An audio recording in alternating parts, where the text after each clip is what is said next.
Good morning, Scarlett. Welcome to the podcast. Great to have you.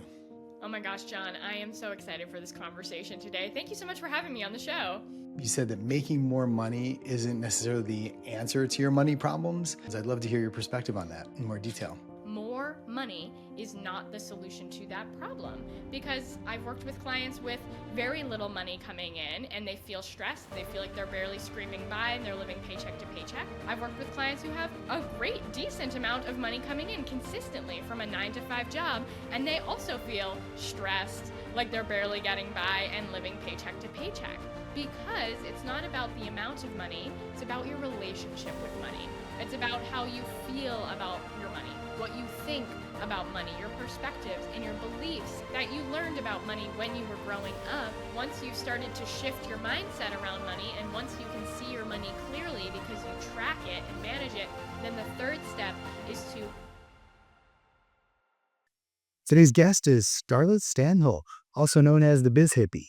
She teaches coaches to conquer their finances and own their worth so they can be fully supported by the work they love. Scarlett harnesses the power of money to break free from her workaholic career path and pursue her dreams. She uses a combination of tangible money management strategies as well as a variety of coaching techniques to help her clients transform their mindset and relationship to money, allowing them to strategically achieve their goals.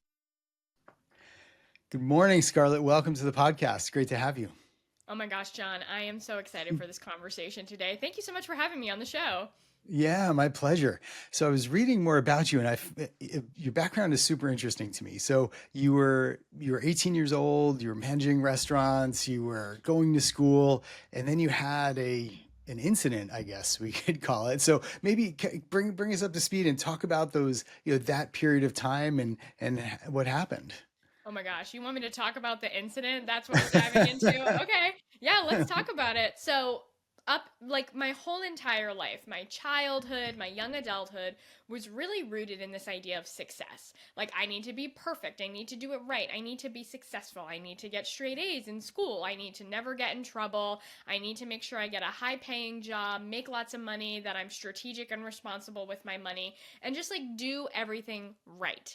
And that was really how I lived my life. And so I really shifted who I was as a child, and like was a perfectionist, like was a type A high achiever. And as a result, like had constant migraines, was covered in eczema, like because I was just living this like very tightly wound perfectionist lifestyle. And so that bled into my young adulthood, where I was checking all the boxes, and honestly, like I was crushing it on paper. I looked awesome. I like was young and managing restaurants. I was getting paid more than my friends. I was getting my bachelor's in business management, accounting, and finance, and maintaining my 3.9 GPA, while also saving money and paying for college out of pocket and having like 0 student loans and like, I don't know, building my credit score. So I was doing everything, quote, right.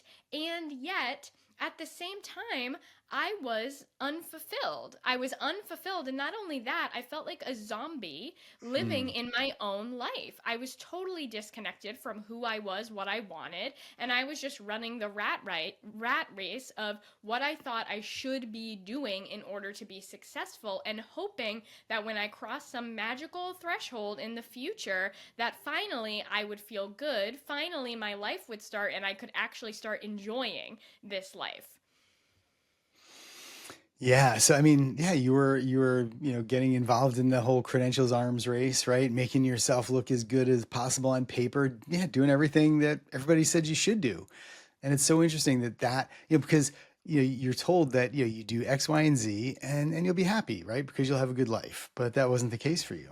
Yeah, Yeah. no, it totally didn't work. It didn't work. And then one day I realized, like, oh my gosh, I'm the one living my life. And life is actually happening right now. Like, I'm sitting here, especially as a young adult, like when you grow up as a child, you're a child. And some people are saying, like, someday when you're older, you'll get to Hmm. be independent and do the things you want. But then there's not like really a timeline of, oh, okay, and that's now. And it's like, actually, I'm the one living my life all the time. But it was really hard for me to wake up from this zombie life that I was living. And even though, looking back in hindsight, the signs are very clear. I was depressed. I was suicidal. I would leave work at 2 a.m., driving home, driving 100 miles per hour on the highway, radio blasting, like tears screaming down my face, covered head to toe in eczema, only like working or binge watching Netflix, in a relationship with somebody who didn't even speak English.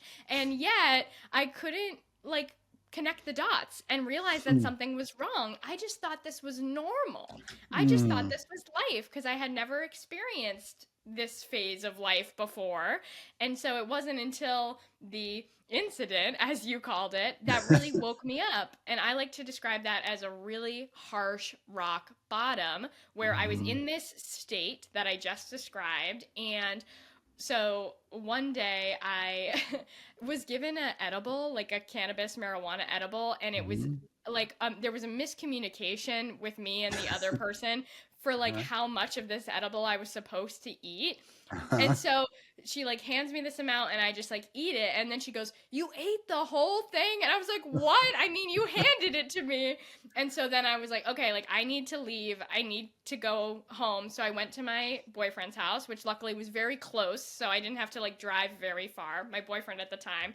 And I'm laying there in bed and it's like 4 a.m. and my mind is just like reeling. I'm going on these epiphanies about my life and I'm just like having all these realizations. When I tell this story to people, or like at the time what I said to people was I like saw the Buddha and I went past him. Like I just kept going. Like, and I just felt like I was going up and up and I just had all these realizations about my life and my circumstances. And I was like, I'm covered in eczema because I'm here. Like I'm in this relationship. I'm in this life. Like, why am I letting this happen to myself?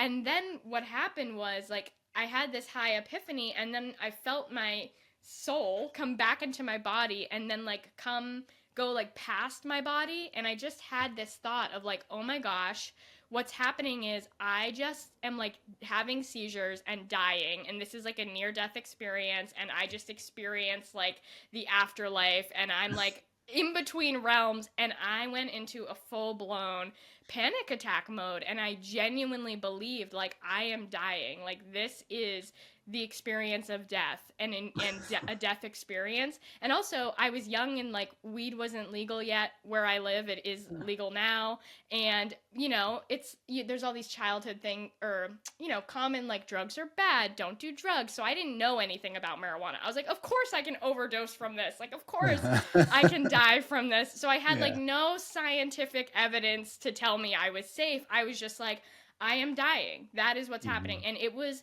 terrifying. It was so scary in that moment. I genuinely believed this was the end. And honestly, there was a huge part of me that was just like, okay, I'm just going to like sit here and let myself die because I had always been a passive participant in my life. My whole entire life up until that point, I was a passive, indecisive participant. And in that moment, I said, well, you know what? If I'm going to die, like, I do not want to die here in this bed, in this room, next to this person. And so it was like one of the hardest decisions I ever had to make. But at 4 a.m., I got up, high as a kite, terrified, out of my mind, really believing I was dying, went and sat in my car and called my mother, crying. And she had to come and pick me up. And I was honest about what had happened. And I had been hiding like the truth that I had ever had weed before that. And so it was like, that was really the pivotal moment that started to change everything. Wow, what a story. That's incredible. Thanks for sharing that. I really appreciate it. So, Absolutely. so what happened the next day, right? So you eventually had this transition, you know, from being that type A, highly, you know, tightly strung person to, you know, your life now, right? You're the biz hippie, you're helping people energetically with money and business and that sort of thing. So I'm sure you didn't wake up the very next day just doing that. So what was that transition like? Yeah, it was definitely not a next day transformation at all by any stretch. It took me a while to because I the way I like to describe it is it was like I had dug myself into this really really deep pit and I was just like at the bottom of this pit and I felt really trapped and hopeless. And so the first couple years of my personal growth journey after that night, after that moment, was just me like climbing out of the pit. And it was really slow and challenging and hard. So it took me a while to break up with that boyfriend. It took me a while to transition out of that job. I like left that one restaurant location, like gave up some of my managing duties and did like a server managing hybrid at a different location, and like slowly faded off of that. It took me many, many months, and then I was still in school. So I finished my degree, and I just slowly started to peel away these habits, these circumstances, these things that weren't in alignment with me, and really started slowly to discover who I was and what kind of life I wanted to live. And that took many years to go from being at the bottom of the pit to just standing on flat ground. Yeah. So, like, what are some of the things that you did, or I mean, there's all sorts of practices, right? So, what were the things that got you on the right path, or what are the things that you really connected with along that journey? Yeah, I think one thing, this is really simple, but it's really important, is starting to be an active participant in my life and Mm, starting to make decisions. Because again, I had been really indecisive and mm-hmm, passive. I was like letting life decide for me. And so, one was recognizing that I had agency, that I had control, and starting mm, to honor that control and recognize my power to make decisions. That was especially hard as a people pleaser, not wanting to let people down, not wanting to make the wrong choice or do the wrong things. So that's why it was hard for me to leave that relationship. I like had to choose to end it. It was hard yeah. for me to leave that job. I had to speak up and say, you know what, this isn't in alignment for me anymore and I want to transition out. I started to rebuild connections with my family, and I like started to spend more time with other people who were more in alignment with me, instead of Mm-hmm. being putting myself in situations and more toxic environments that just were less aligned for me, and those situations that were less aligned for me. So that was a really big one in my journey. And then other things included, I got super into yoga. Like one day Mm. I just woke up and was like, I'm going to go to a yoga class, and I never stopped. And now I teach yoga. So that's actually been a huge piece of my journey too. Yeah. Yeah. It sounds like you did a good job of just getting rid of that momentum, or you know what I mean? Like it's just kind of changing direction, and yeah, like you said, realizing you have agency, which I think is really important. So let's fast forward a little bit. So now, you call yourself the Biz Hippie, right? And it seems so you do a little work merging business strategy with spiritual and energetic practices. I think I have that right. So one of the questions I had is that I see you said, you know, you said that making more money isn't necessarily the answer to your money problems. And I see that in a lot of, young entrepreneurs, right? They can earn their way out of the problem. They can increase their sales and solve their problems, but making more money isn't the solution to the money problems. I'd love to hear your perspective on that in more detail. Yeah, absolutely. Because a lot of the work that I do now is as a money coach and an abundance coach, Hmm. especially because in my journey, like money was the thing that was really holding me back from living the life I wanted to live. Everything was under the guise of money's holding me back. Money's telling me that I need to live my life this way. And I know money Hmm. is the thing that keeps so many other people stuck and trapped from doing the things they want to do, like going all in on their business and like Yeah. pursuing their passion. So this is really the focus of the work that I do now. And that's a common misconception that I see, is this idea of I'm stressed about money, or I want to live this next level version of my life. And in order to do that, I really need to have more money. Like that's the solution Mm. that's going to change everything for me. But I found time and time again that if you're somebody that experiences money stress, more money is not the solution to that problem. Because I've worked with clients with very little money coming in and they feel stressed. They feel like they're barely scraping by and they're living paycheck to paycheck.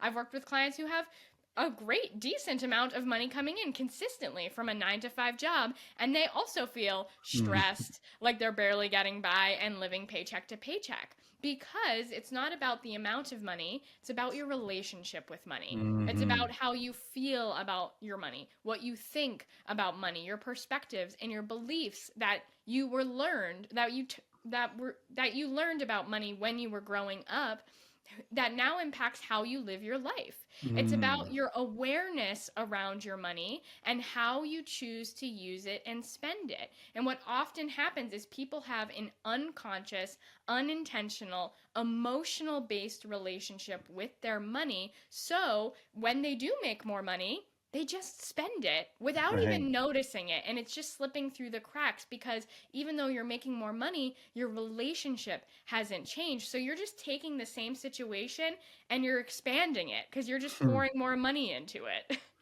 Right. So it seems like the idea is you make more money so you can get more stuff or whatever. And the trade-off is that, it's worth my mental, physical, spiritual health to chase money, right? Like it's like that's the goal. So I have to, it's okay to sacrifice because the end goal is money, I suppose. Yeah. Hmm. Yeah, Yeah. exactly. And it's like really challenging for people. This is why I think a lot of people chase more and more money. It's because what they Mm-hmm. are chasing is a feeling of fulfillment and freedom. But the Mm-hmm. only way to feel fulfillment and freedom and abundance is to feel it now in the present. If you don't feel it now in the present, you'll never feel it now in the present, really. Right, right. Because that's what we have, right? That we have right Exactly. now in the present. Yeah. It's interesting because I see that dynamic in a lot of young entrepreneurs. Like you can tell the ones who are doing it just because they think they're going to make a lot of money relatively quickly versus the ones who are there because they've fallen in love with solving a problem that means a lot to them or something, right? So I think it's more than just the money. It's the idea of the meaning you get from it and the satisfaction along the way. And like you said, your relationship, right?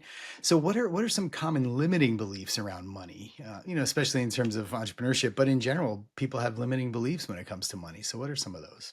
Yeah, there are definitely some key limiting beliefs. I call these scarcity seeds. They're the Mm, primary seeds of scarcity that honestly, like everybody has them and has experienced them to some degree throughout their life. And they play a huge role in business and entrepreneurship as well. They impact your business and your ability to land sales and make money and be strategic and intentional with your money in so many ways because your business is literally a money machine. It's money in, money out. So if you don't mm-hmm. have a great relationship with money, that's going to massively impact your business. So I like to talk about the three primary scarcity seeds in the work that I do with my clients. The first one is not enoughness. This is the idea that there's not enough to go around. There's limited resources. The world is a pie and there's only so many pieces to be had, so you Mm, need to compete in order to get your share. That's the first one. But this is inaccurate. And the reason why mm, that's true is because nature proves to us that there is an infinite, abundant amount available. For example, if you have one tomato, that tomato is full of seeds to mm. create an infinite future amount of tomato plants. Like nature is Right, just right. constantly evolving. And if you've ever heard people who have like avocado trees, they're like, when Mhm. that avocado tree like blooms, we have too many avocados. We have to give them away to neighbors. Yeah. And it's, like back to the tomato example, like it has so many seeds and you can propagate so many tomatoes. Yet, if you just eat that tomato thinking, well, I have to eat this so nobody else has it, or I eat the whole thing for myself, then you've kind of eliminated the future prospects, right? It's kind of Yes, interesting. Yeah. No, exactly. I love the idea of abundance. And, I think that the lack mentality is prominent, right? I mean, I think we're taught or programmed that from a very young age that there's scarcity of resources and there's not enough to go around, and like you said, you have to fight for your share, right? So that is Right. that's one of the seeds. What are the others? Yeah, and I think too, just to touch on what you said, like it's because we're not working in harmony with nature that Yeah. this appears to be true because we are eating the whole tomato instead of Mhm. just like saving the seeds and planting new tomatoes. So Right. so like you can it appears as true, but when you live in harmony with nature, like nature's natural resting state is abundance, and that really Yeah. is the accurate truth. So that's the first Mm. one. The second one is worthiness. Like, I'm not Mm. worthy and deserving of receiving, or I need to So work really powerful. hard or be different or become a different person in order to be worthy, deserving, and receiving. But I believe that this is inaccurate too, because again, if we look at nature, and I love to reference nature because it's so like tangible and also it's like the perfect picture of abundance. Yeah. For example, if we look at a tree, and we said, okay, tree, or if the tree said, I'm not worthy and deserving of receiving your carbon dioxide, because that's what trees do. Like they breathe in carbon dioxide and Yeah. put out oxygen. Like if the tree was like, I'm not worthy of your carbon dioxide, like what would happen? That tree would stop taking in carbon dioxide and would stop pumping out the oxygen that we need, that so many plants and animals and things on this planet need. It's because the input and the output is part of the flow of nature, like the circle of life. And so when you restrict your receptivity because you're not worthy or deserving, or because other people are suffering, and if I don't receive, then I'm somehow helping other people, what you're actually doing is you're restricting your output that you are meant to put into society in order to complete the function of you being here on this earth, just like a tree is. Yeah, and I think that works for anything, right? If you're unworthy of love, you're not going to receive love or feel love. If you're unworthy of care or attention or any good thing, right? That's you're going to block that energetic pathway. So that makes a lot of sense. How about the Yeah. third one? Yeah, and also too, like if you're rejecting love, if you're unable to receive it, you're also unable to give it too. Yeah, yeah, So then you're not absolutely. putting out that love that, we need more of in the world. And then Hmm. the third one, and this is especially important for entrepreneurship as well, is starving artist syndrome. This is the Mm, idea that we live in an either or life. Either yeah. I can have lots of money and hate my life and be unfulfilled, or I can love what I do but be broke and be a starving artist. But I can't have both. I can't love what I do and make money. Yeah, that is really interesting. And I see that dynamic work out too, like when, people are just sacrificing themselves for the business, right? Because the business is the most important thing they have. And it's okay if they suffer or they deteriorate or, things like that. So it seems like they can't have it all, maybe, right? But in fact, Exactly. we know that that's not true. You can definitely have it all. So, Yeah. yeah, And the yeah. other way that I see that show up, especially in entrepreneurship, is when people start a business because of it's something that they really love to do. Like I work with a lot of coaches and healers and like those types of solopreneurs who are really passionate about their work, but there's this underlying thought of, well, I love this so much, so I shouldn't be making money for it, or I shouldn't charge that much. Ah, It's wrong to be charging people for this service. But this is inaccurate because it kind of goes back to that giving and receiving cycle that we talked about.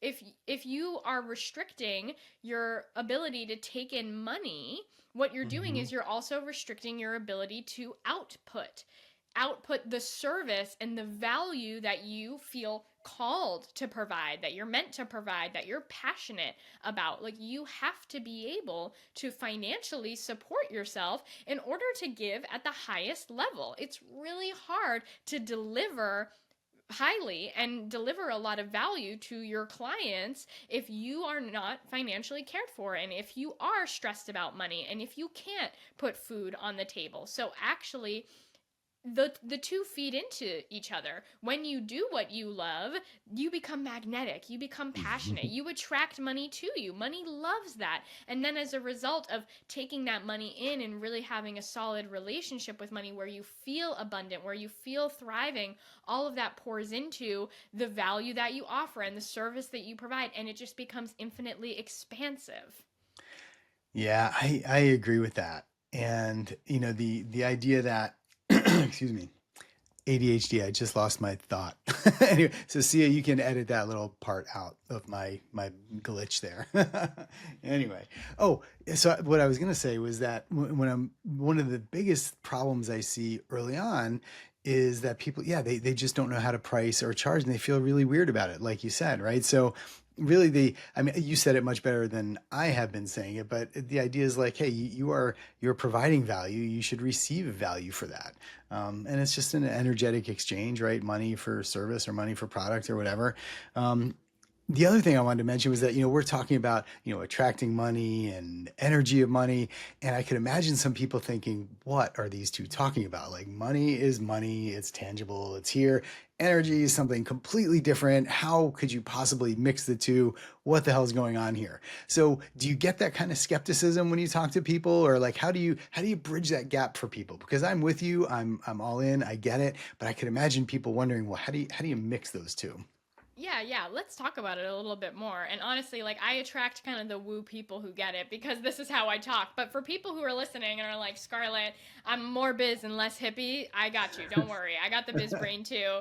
So it's easy to think of money as just this like thing, right? But the truth is you have a relationship with money because money is how you create your life. It's a tool of creation. It's a tool of manifestation, if you're into that word or not, because how you spend your money is how you create the life you're living. It's how you manifest a coffee into your life and you're tired and you want some energy. It's how you manifest the home that you live in. And it often impacts your choices, what you say you can do, what you can't do, what you can afford, what you shouldn't afford, and it impacts your emotions. If you feel restriction or limitation or lack, if you feel guilt for spending, right? All of this is tied into your money, which is why doing this work is so powerful because really your money is a reflection of yourself. It's a reflection of what's important to you, what you value, what you prioritize. And honestly, it is your power of choice. So often people feel like money is in control of me because money is telling me yes, or money is telling me no, or money's keeping me trapped in this job I don't like. But the Mm. truth is you are the one in control of your money all the time, whether you're aware of it or not. You're the one choosing how you make it. You're the one choosing how you spend it. And you can take back the control of your money and really use it as a tool to live the life you want to live and create what you want to create. Yeah, and it seems like there's a big element of fear there too, right? So the whole lack mentality, rather than just saying, "Hey, right now everything's good. I've got my coffee. I'm safe. I'm fed. I'm sheltered." There's always the element of fear, like I'm not going to have enough tomorrow, or I've got to do these things so that I have more than I need in 5 years or whatever. So, yeah, it seems like fear really is important in this equation. Yeah, absolutely. And I work with a lot of people on money stress because that's Mm. very prominent for a lot of people, especially in this day and age. And really, I find that one of the number one causes of money stress is actually lack of awareness around your money. Because Mm. if you don't know what's happening with your money, if you can't see it clearly, it just puts your brain into the unknown. You're stuck in the Mm. unknown. You don't know like how much you actually have, how much you really have available. You're second guessing your choices and your decisions. You're like, I think I can afford that. I think I can spend money on this, but I'm not really sure. And in the back of my mind, I'm holding my breath and I'm kind of afraid to check my bank account. So most money stress is based on not knowing actually how much money you have available and not having a clear picture of what's happening with your money. So you can't really be in control of it and you can't really make conscious and intentional choices about your life.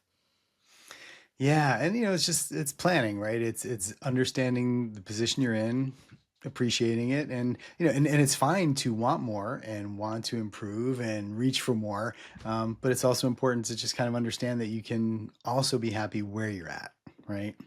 Yeah. Right, Which exactly. leads I me think to my that next really question. is So abundance. yeah, so tell us a little bit about how we can start to rewrite our money story or alter our relationship with money in a way that will last, right? And won't just be a little flash in the pan for a few days and then we'll go back to old habits. Is there anything you could suggest? Yeah. So the first is to start to recognize and bring awareness to your current relationship with money. This is really important, especially if you have been kind of ignoring this or haven't ever thought of it as a relationship before. It's important to Hmm. recognize, like, when you spend money, how do you feel about it? What are the Mm. types of things that you're willing to spend on very easily? And what are the types of things that you often say no to? How often do you check your bank account? And when you check your bank account, how do you feel about that? What are the types of thoughts around that? right? And just really bring awareness to all the aspects of money. What do you think and feel and believe around that? And even starting to bring awareness to your relationship with money will start to uncover some of these seeds of scarcity so that you can remember this conversation and start to recognize these scarce-based beliefs as not true and not accurate. And then you can start to kind of shake the box of reality here a little bit and break free from this just like preconceived notion of this is the way it is and this is just life and this is just reality, because the truth is you can change it. So that's the first step, is awareness of your current relationship with money. The more clear you can get on this, the better. The second step is to manage and track your money. And this is super important because you have to see your money clearly in order to be in control of it, especially if you feel stressed. So many people tell me, I don't want to budget. I don't want to manage and track my money because I don't want to feel limited and restricted. I want to be free. I want to be abundant. But the truth is, it's actually not looking at your money that's causing you to feel stressed and Right. restricted because you don't know what's happening, and that causes doubt and limitation. So that's really the second step, is seeing your money clearly. And in the work I do, I don't teach my clients how to budget. I teach them how to blueprint. A budget Mm. tells you what you can't do with what you have. It does feel limiting or restricting, like dieting, but a Mm. blueprint tells you what you can do with what you have. It puts the control and the power back in your hands, which Mm. leads me to step 3, which is once you've started to shift your mindset around money and once you can see your money clearly because you track it and manage it, then the third step is to use your money strategically in alignment with what you want. And that's how you're very intentionally and consciously working towards your next level vision while already living your abundant life starting right now. That is really good advice. So, do you have an example of maybe a radical change in a client you worked with? I mean, obviously, don't say names or anything, but just like, conceptually, like, could you talk about somebody's journey that you thought was especially profound? Yeah, I could talk about so many. So I'll start with one is a client I had who, before we started working together, we got on our consultation call and she told me, like, I want to leave my 9 to 5 job in 6 months. And I was like, okay, yeah, like let's see about that. I know we could make that happen if that's really what you wanted. And so we went through these steps. We unburied a lot of gunk around money she didn't know she had, right? Things that you pick up from your parents, from your childhood, Mhm. beliefs, stories, the narrative. And it really ties deeply into your self-worth as well too, so we really dug deep into all of that, and she stepped into a next level of confidence and belief in herself. And then we upgraded the way that she managed her money so she could really see her money clearly. And with these steps of doing that and then getting very clear on her vision and what she really wanted, like getting it specific, not just saying like, I want to be a millionaire someday so I can Right. have lots of money. It's like, no, exactly what do you want? And how do we get that on paper, like monetarily, and say, what Mhm. does it look like to live that life? And then what happened was she was able to leave that 9 to 5 job in 6 months because she had learned to bring that vision into reality now and to become her most abundant self. What I teach my clients how to do is like, how do you embody your abundant self right now so you can bring your vision into reality now? And because she was really intentional and conscious and strategic with her money, she discovered she could leave that 9 to 5 job. So she left the Mm. 9 to 5 job in 6 months. She moved out of her apartment that she had been living in for 10 years in London, and she decided to go full time in her business, and she started traveling the world. So now she travels to Mm. 5 different countries throughout the year and stays in one country for like a couple Mm. months at a time, and is getting her coaching business up off the ground. And she was able to do that because she could see her money clearly and be tapped into her abundance and break free from scarcity and really wield the power of her money to make those powerful choices confidently about her life. So many people looking to do something similar to that, right? I find it's interesting because you spend the first 18 to 20 years of your life getting ready for that 9 to 5, and then you're there and you're like, I got to get the hell out of here. How can I leave this, right? Yeah. It's very interesting. So, part of that, or what we didn't get to, was how these money stresses and woes kind of manifest as, like you said, you had head to toe eczema, you were depressed. So, could you talk a little bit about how different attitudes or feelings or relationships with money can express through the physical body? Oh my gosh, yes. Your relationship with money can impact your health in a variety of ways. Like one is just your mental health. Money is the number one cause of stress, especially Mm, that like low grade back of the mind, always there, always thinking about it, that kind of mm, stress. It really keeps your body in a fight or flight state all the mm, time. And when you're in that fight or flight state, your body is not in regeneration mode. It's not restoring. It's in like mhm, survival mode. And so because you're in that survival mode because of money, because of your relationship with money, that is actually causing your body to age faster because you're not mhm, able to rest and restore. So that's first and foremost mm. huge. And also, and there's tons of studies too about like different economic issues causing people with lower class to like age faster. Like this is Yeah. scientifically proven. So that's one Mhm, area. The other way that this impacts you is if you feel stressed about money or if you think that you don't have enough money, it makes it hard to prioritize things like health. Health is often the first mm, to go. You get really sucked into prioritizing other things that hmm, you think are important, like maybe emotional eating and just being like mhm, emotional consumption, like I'm going to have a treat or I'm going to do this thing or buy this thing to feel better because I feel so stressed, right? So it leads mm, to this cycle of prioritizing misaligned things because you're feeling stress. It's like a treat yourself trap that leads to mhm, more money stress. And also, it makes it hard to prioritize the things that are best for you. Like, I've hmm. heard time and time again people say, like, because I buy really nice organic produce, and people have said to me, like my family members, it's like, oh, well, because you have less bills and responsibilities. Like, that's why you can afford organic produce. And I'm like, actually, when you get a farm share from the farm, it costs less than the Mhm. groceries you're buying. So, like, I can intentionally prioritize my health and the things that are important to me, like organic produce, like um, a gym membership, like doing the things that really actually keep me healthy. And I think if you're stressed about money, you're unable to do that. The other way that this impacts you too is if you are in this mindset of I need more money in order to feel better, to feel stable, to stop feeling stressed, it puts this pressure on hustle and busyness and work. And so this is Hmm. what causes people to overwork and to be like putting in too much effort and too much energy into their work and things they don't enjoy, and they're unable to really take the time off that they need to restore and regenerate and prioritize themselves. So like all of those things tie into money and impact you in a really big way, and especially if you're a business owner, all of that bleeds into your business and your ability to show up for your business, land sales, have those conversations, deliver results. Like all of that impacts your business. If you're not able to take care of yourself, you're not able to take care of your business and you're not able to take care of your clients. Yeah, that really important point. And actually probably the motivation for me starting this podcast in the first place was basically exactly that. That dynamic. Yeah. So you're a Reiki practitioner, is that right? I am a Reiki practitioner. I don't always promote it often in my work, but it is something that I do. Yeah. Now, can you energetically feel like when you're practicing on somebody, is that are money stresses something that you can actually feel? I'm kind of interested in that.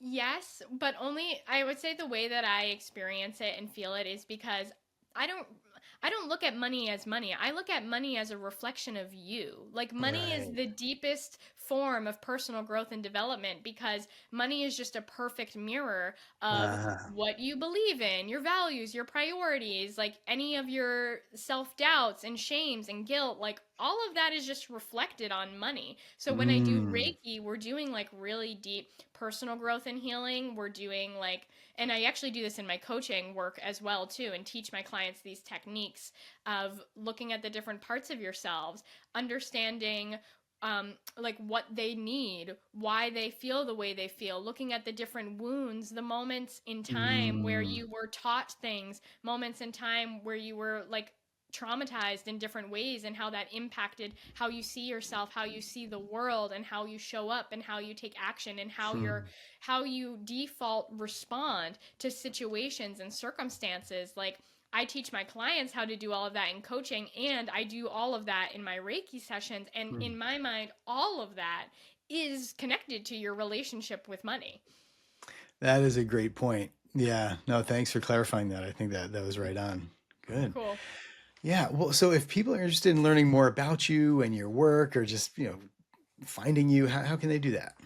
Yeah, absolutely. So the one thing that I really love to offer is when I guest on guest shows like this, I love to offer a special abundance activation session for people who hear me on these shows. And this is a free 30-minute deep dive session where we're going to get a ton of clarity and awareness around your current relationship with money. And this is super valuable because, if you don't know what's happening with your current relationship with money, you can't change it. And that is really the first step to see where you're starting from. So we bring a lot of awareness to that. We get really clear on the vision of your most abundant life that you want to create. So you have a clear goal and target that you're working towards. And then I show you how to get there. I break it down to give you the simple steps to break free from where you are now and make that vision a reality. And then if you want to explore taking this work further, we can have time to have that conversation too. But if you want your free 30-minute abundance activation session, you can book that with me on my website, thebizhippie.com/activate. Wow. I hope people take advantage of that and benefit from it. So thank you. That's very generous. Yeah, they're so Cool. much fun. I love those sessions. Amazing. Well, Scarlett, thank you so much. This has been a great conversation. I really appreciate you being here. Thanks for having me today, John. Of course.